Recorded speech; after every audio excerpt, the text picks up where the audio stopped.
Avis vascular centre మన దేశంలోనే the best varicose vein hospital. First Ram Charan గారికి బర్త్డే విషెస్ చెప్పండి మన తరపున, ఐ డ్రీమ్ మీడియా తరపున. సింపుల్ గా హ్యాపీ బర్త్డే చరణ్. నిన్న రామ్ చరణ్ గారి బర్త్డే వేడుక అభిమానుల సమక్షంలో చాలా ఘనంగా జరిగింది. అక్కడ మీ స్పీచ్ ఇప్పుడు వైరల్ గా మారింది సోషల్ మీడియాలో. నిహారిక కొణిదెల గారి స్పీచ్ ఇప్పుడు ట్రెండింగ్ లో ఉంది. ఏంటంటే అసలు నిజంగా మీరు అక్కడ మాట్లాడిన విధానం నిజంగా అద్భుతం. చాలా మందికి మనసు హృదయాలకు తాకింది అది. అంటే చరణ్ యొక్క స్వభావం, చరణ్ ఒక స్త్రీలకు ఇచ్చే గౌరవం, అది మీరు మాట్లాడిన మాటల్లో తెలిసిపోయింది. ఏంటి మీకు అంటే అది ప్రిపేర్డ్, అంటే చాలా మంది ప్రిపేర్డ్ గా మాట్లాడారని కొంతమంది అనుకుంటారు, కొంతమంది హార్ట్ఫుల్ గా అప్పటికప్పుడు స్పాంటేనియస్ గా. చరణ్ గారి గురించి ఆ మనసులో ఉన్న అభిమానం అలా బయటపడిందని. నేను యాక్చువల్లీ లాస్ట్ మినిట్ లో వెళ్ళాను సార్. నాకు ఈ ప్రమోషన్స్ లో నేను టైం కుదరదేమో, మళ్ళీ ప్రామిస్ చేసి వెళ్ళకపోతే బాగోదని చెప్పి నేను చెప్తానండి లాస్ట్ మినిట్. సో నేను అసలు actually I was not suppose to be, అంటే కానీ టైం దొరికింది ప్రమోషన్స్ దీంట్లో. సో వెళ్ళినప్పుడు నేను జస్ట్ ఆలోచిస్తున్నాను సార్, ఇప్పుడు as an actor Charan is a great actor. నేను ఏం చెప్తాను దాని గురించి, నేను ఎలా మాట్లాడగలుగుతాను? నేను చిన్నప్పటి నుంచి చూసిన మా అన్న గురించి నేను మాట్లాడగలుగుతాను. అండ్ చూస్తాం కదా సార్, మనకి మా అన్నల్ని, బాబాయిని పెద్దనాన్ని, వీళ్ళని ఇష్టపడిన వాళ్ళు ఫ్యాన్స్, అభిమానులు అన్ని వాళ్ళలాగా ఏమో. ఇప్పుడు డ్రెస్సింగ్ కళ్యాణ్ బాబు లాగా చేసుకుంటారు, లేకపోతే హెయిర్ స్టైల్ డాడీ లాగా, లేకపోతే డాన్స్ డాడీ లాగా, హెయిర్ స్టైల్ చరణ్ లాగా, ఇట్లా చాలా మటుకు ఫాలో అవుతూ ఉంటారు. But the one thing that I feel like you should really follow Charan అన్న విషయంలో ఇస్ ఆడపిల్లల్ని ఎలా చూసుకుంటాడు అని సార్. అది నేను చిన్నప్పటి నుంచి ఐ హావ్ సీన్. అది అందరిలోనూ ఉండదు సార్. అది అంటే ఇంకా చాలా చెప్పచ్చు చరణ్ గురించి నేను చెప్పాలంటే. అది చాలా క్లుప్తంగా నేను ఎండ్ చేశాను, ఎందుకంటే అక్కడ నేను కూర్చున్నప్పుడు కింద స్టేజ్ మీద అందరు పర్ఫార్మెన్స్ చేస్తారు, చెప్పారు నాకు అప్పుడే చెప్పారు వెళ్ళి మాట్లాడాల్సి వస్తుంది. నేను జస్ట్ ఫ్యాన్స్ తోటి ఇంటరాక్ట్ అయ్యి అది వస్తున్నారు షీల్డ్స్, అవి ఇచ్చేసి రావాలనుకుని మాట్లాడాలి అంటే అప్పుడు I just started thinking what is, నాకేంటి చరణ్ అన్న, వాట్ ఈస్ చరణ్ అన్న ఫర్ మీ అన్నట్టు ఆలోచిస్తుంటే అప్పుడు పక్కన మా అక్క ఉండింది, మా అత్త ఉండింది. సో అలా I don't know, I just got carried away sir. అంతే. నేను యాక్చువల్గా నేను ప్రిపేర్ అయితే సరిగ్గా మాట్లాడలేను సార్. ప్రిపేర్ అయినా రాదా అంటే యాక్ట్ చెయ్యొచ్చు, ప్రిపేర్ అయినా న్యాచురల్గా వచ్చినట్టు. బట్ నేను ప్రిపేర్ అయ్యాను అంటే నేను చెప్పేస్తాను సార్. నేను మా కమిటీ గురువులు ప్రీ చేసేటప్పుడు ప్రాపర్గా ప్రిపేర్ అయ్యాను ఏం మాట్లాడాలో. బట్ ఇలాంటిది this was very on the spot, very emotional, very spontaneous. Okay.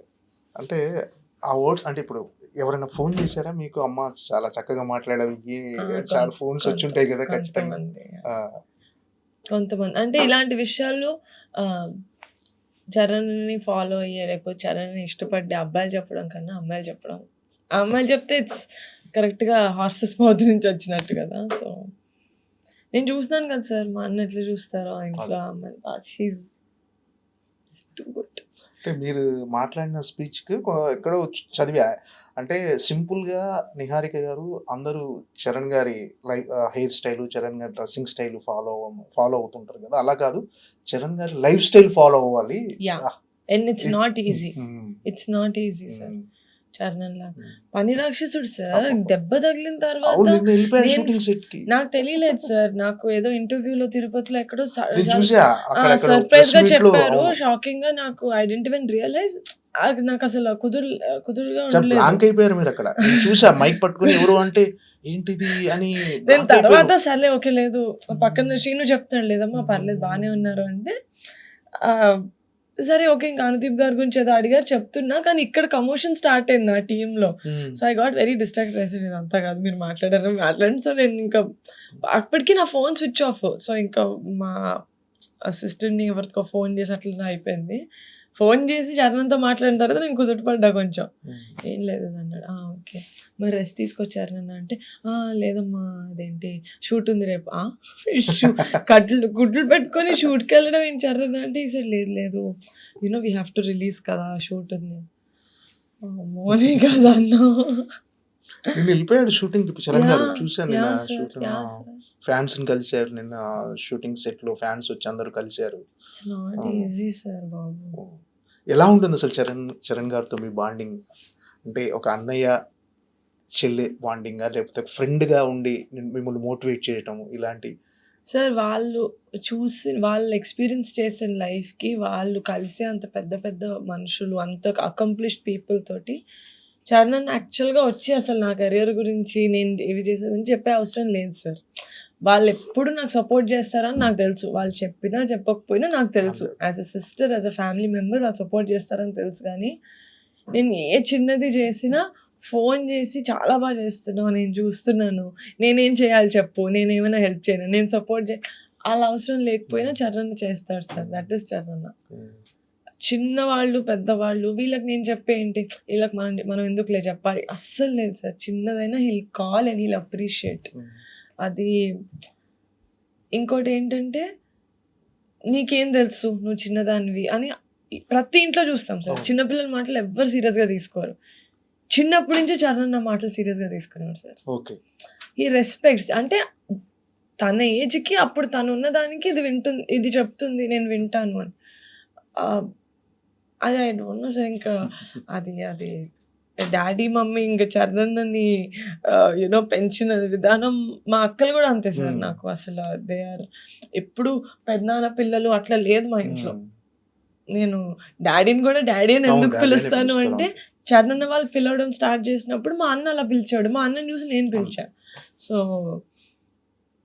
ఇది జస్ట్ నేను చెప్తే మరి ఎక్కడ చెప్తున్నాను, మీ అన్నయ్య గురించి డప్ప కొడుతున్నావు అనుకుంటారు. కానీ నా ప్రేమే అంతే సార్. అందరితోటి ఓపెన్గా లవ్ చేస్తాను నేను. నాకు నచ్చరు, నాకు ఎందుకో కనెక్ట్ అవ్వట్లేదు అంటే నేను దూరంగా ఉంటాను, బ్యాడ్గా మాట్లాడను. కానీ నాకు నచ్చరు అంటే అంటే అంత ముక్కుసూటితనంగా, అంత బోలాగా ఉండటం వల్ల అంటే ఇబ్బందులు ఏం ఫేస్ చేయలేదా? అంటే కొన్ని నచ్చనిది నచ్చినట్టుగా చెప్పేయటం, నచ్చితే అంటే నచ్చంది నచ్చినట్టు ఎదుటి వాళ్ళ ఫీలింగ్స్ పట్టించుకోకుండా చెప్పాను సార్. సెన్సిబిలిటీ ఉంటుంది. కానీ నచ్చితే ఎక్కువ చూపిస్తా, నచ్చకపోతే సైలెంట్ ఉంటా. అంటే ఇప్పుడు చరణ్ గారిని చిన్న మైనర్ యాక్సిడెంట్ అయిన తర్వాత కూడా షూటింగ్కి వెళ్ళిపోయాడు. అక్కడ పెద్ద షూటింగ్ లో అందరు ఫ్యాన్స్ ని కలిశాడు. నిజంగా మీరు అన్నట్టు పని రాక్షసుడు చరణ్ గారు. అసలు అది నేను అడిగాను కూడా సార్, బ్రేక్ ఇది అదంటే లేదు, యూనో ఏప్రిల్ 30కి డేట్ ఉంది, we have to finish it. మన ఫ్యాన్స్ అందరూ రియల్లీ ఈగర్. ఇప్పటికీ కంటెంట్ బాగా చూస్తాను. ఓకే. ఎలా అనిపించింది మీకు? పెద్ద కంటెంట్ చూసారు ఇప్పటి వరకు? Super sir. నేనే సార్ పెద్ద ఫ్యాన్. నేను ఈవెంట్ లో చెప్పినట్టు వాళ్ళందరికన్నా కొంచెం నాకే ఎక్కువ ఇష్టం. అంటే చాలా ఎంజాయ్ చేశాను సార్ నేను. ఆ కాంబినేషన్ నాకు యూనో ద డైరెక్టర్ బుచ్చి గారు, రెహమాన్ గారు, ద సాంగ్స్ రిలీజ్ అవుతుంది కదా, చాలా ఎక్సైటెడ్ సార్ నేనైతే. I want to watch. అది ఒక ఏమంటారు, దివాళీ లాగా ఉండబోతుంది. దివాళీ రోజు మనకి టపాసులు పేలిస్తే ఎంత కలర్ఫుల్ గా యూనో లౌడ్ గా సౌండ్ చేస్తూ పెద్ద అంత గట్టిగా సౌండ్ చేస్తుంది. ఈ రోజు రిలీజ్ అయిన గ్లిమ్స్ మాత్రం అదిరిపోయిందండి నిజంగా. అసలు చరణ్ గారి ట్రాన్స్ఫర్మేషన్ అదిరిపోయింది. బాడీ అంటే మీరు ఏదో ఇంటర్వ్యూలో చెప్పారు, నేను పెద్ద లాంటి సినిమా ప్రొడ్యూస్ చేయాలని. ఏంటి ప్లానింగ్స్ ఏమైనా ఉన్నాయా? ఏం లేదు సార్. అంటే ఒక అంబిషన్ అనేది ఉంటుంది కదా sir, me as a producer చేయాలి అని. ఎందుకంటే ఇంట్లో ఇంతమంది గ్రేట్ యాక్టర్స్ ని పెట్టుకొని నాకు కూడా ఉంటుంది కదా. సో అదైతే ఉంది. అవుతుంది, ఖచ్చితంగా అవుతారు. పెద్ద లాంటి సినిమా ఖచ్చితంగా చరణ్ గారితో ప్రొడ్యూస్ చేస్తారు, అందులో నో డౌట్. ఏంటంటే కథ వినగానే మిమ్మల్ని బాగా ఎక్సైట్ చేసిన ఎలిమెంట్ ఏంటి? ఈ సినిమా చేయాలి, ప్రొడ్యూస్ చేయాలి, నేను చేసేయాలి అని. అది చెప్పలేను sir. The main plot point okay, సినిమాలో తెలుస్తుంది. బట్ దట్ ఈస్ సంథింగ్, అది నాకు చాలా ఎక్సైట్ చేసింది. మీరు చెప్పకపోయినా టీజర్ ట్రైలర్ చూస్తే ఖచ్చితంగా సంథింగ్ స్పెషల్ ఈ సినిమా. ఖచ్చితంగా థియేటర్కి జనాలను తీసుకొచ్చే సినిమా అనిపించింది. సో అంటే ఈ కథలో మెయిన్ అంటే ఇప్పటి వరకు వచ్చిన చాలా సినిమాలు వచ్చాయి, ఇప్పుడు రెగ్యులర్గా కొన్ని సినిమా అంటే డిఫరెంట్ సినిమా అని చెప్పుకోవచ్చా ఒక రకంగా ఇది? అంటే జనాలకు ఒక థియేట్రికల్ ఎక్స్పీరియన్స్ ఇచ్చేసింది. Yes sir, definitely. అదే నేను చెప్పింది ఏంటంటే,